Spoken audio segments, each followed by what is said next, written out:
Okay, this is a part 3 for 2004 Honda Element. I just want to continue on with the blower motor unit that I showed in part 2. There's actually uh, all the holes I mentioned, and also that metal kind of like a Z bracket that holds the EPU, the ECM onto the body. Well, the top of that Z bracket bolts onto the body, and the bottom of the Z bracket, if you see, it was held on by the blow motor unit when I did the second video. That was the last bolt that I forgot to mention for part 2. So that's all to it for the blow motor unit, and it was quite easy to put it back on. And also I want to mention about the foam that I used on part 2, the foam to seal up the air vent, the blow motor unit. Definitely use something softer, because the one I used for rubber, I had a struggle because it was so stiff that I have to put force to be able to get all the bolts in. So just keep that in mind. Find the foam type that originally was on there. Something soft. You don't have to use the rubber that I used. That was a weather strip that I used. All right, just on that. Plugs, wires, you're probably gonna have to look at part 1 where I showed you all the harnesses. Not very hard to do. All the plugs kind of goes in its place, so you won't mess up, or you won't get it mixed up with anything else on that video. And also, so since I just want to mention that, this is the compressor.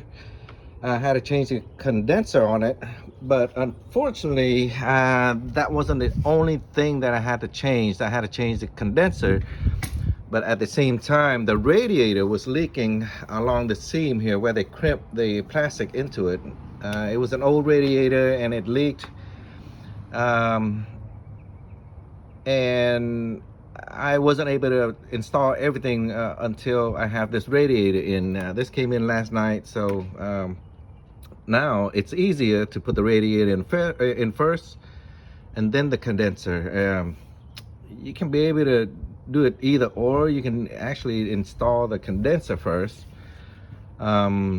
but then you'll have a struggle to remove some brackets. Probably this little cross beam right here that I show you. There's like two 10 mil bolts on each side that you have to remove.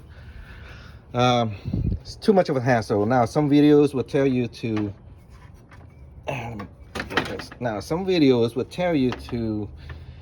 remove the cooling fan through this opening right here. I tried that. It can work. It can work this way, but then you have to unbolt these 2 bolts right here and then kind of lift it and then move it that way. If not, you can probably gonna have to remove the other two bolts on the other side of the beam too, just to give you some slack to remove that fan. I don't know how the other guy in the video was removing it, but he managed to get it out. I had a struggle, so I removed this, took the bracket out. But if you're in a situation like mine's where I had to replace the radiator, well, it's easier this way.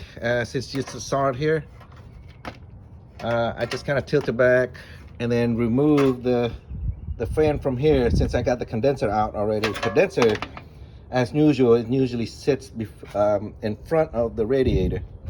Well, I didn't want to install that while I'm waiting for this radiator.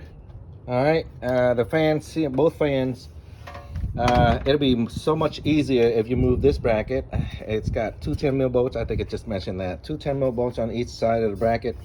Remove that and you have this much space to work on.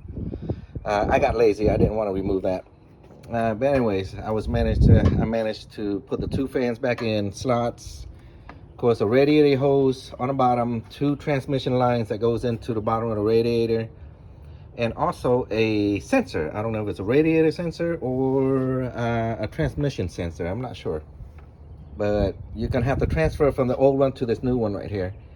Also, it doesn't come with a cap with this radiator, so I had to reuse the cap, reuse the reservoir hose here, and that should do it. How you remove the radiator, there's a bracket right here. So this bracket holds the radiator like so, and of course the top of the radiator, you can see that it sits in there and it holds the radiator.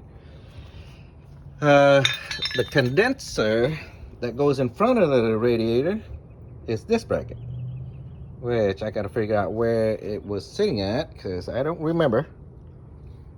But I'll figure it out. Oh, right there. Like so. So someone sits somewhat like so to hold the condenser. One on each side, of course. Right there. And of course the two lines, the high pressure lines going into the condenser. The compressor itself is a little tricky. The two top bolts can be easily removed. The two bottom ones, once you remove it, it won't come off of the compressor. It's gonna hit the frame, the subframe. I can't be able to show it to you now because I got most of the things in. But you'll figure out real soon once you remove the bolts, because it won't come off. You just have to remove it along with the compressor when you take it out. Of course, the old compressor, somebody did the hack job. They basically, instead of putting the factory plug, when using the factory plug, they put another compressor from somewhere, and they cut the wire on this. I had to go to the junkyard and get this harness right here. So they cut the wire somewhere up here, and they spliced that with the old compressor that was on there. They just kind of made a small little plug that plugs into it. It's just a one wire deal, but I prefer factory. And also this actually hooks on the bottom of the one of the cooling fans on the passenger side of the cooling fan. So there's a little tab that you plug into, also to remove. So just to keep that in mind. Yep, so it plugs, that harness I just showed you, plugs onto the bottom of this cooling fan. So all right, yeah, somebody did a hack job last time, so I'm doing it right this time. So just in case in the future they do need to change it out again, I'm pretty sure it's not going to be changed out again because it's an old car, it's an old 04. I don't know how much life it's got for this car. So all right, but like I said, this is a one-shot deal. Time is against me. This is my side gig. So I don't have time to be cutting and stitching and retaking all these videos that I make. So all right, okay, well, good luck. How I remove the compressor, now some guys would say to remove the subframe on the bottom. I didn't do that. I went with the factory. For some reason I found a service manual saying that to remove the power steering pump out of the way. So I didn't remove any hose. I just removed the two bolts that hose the power steering pump and just kind of flip it out this way, let it sit out to the side. And also I removed the alternator and removed that out of the side. Once you do that, it's wide open underneath to remove the compressor. I think the hardest part is the belt. So you have to maneuver the belt out of the way because it's not a lot of space to take it out, but it does come out. Okay, all right, well, good luck guys. 2004 Element.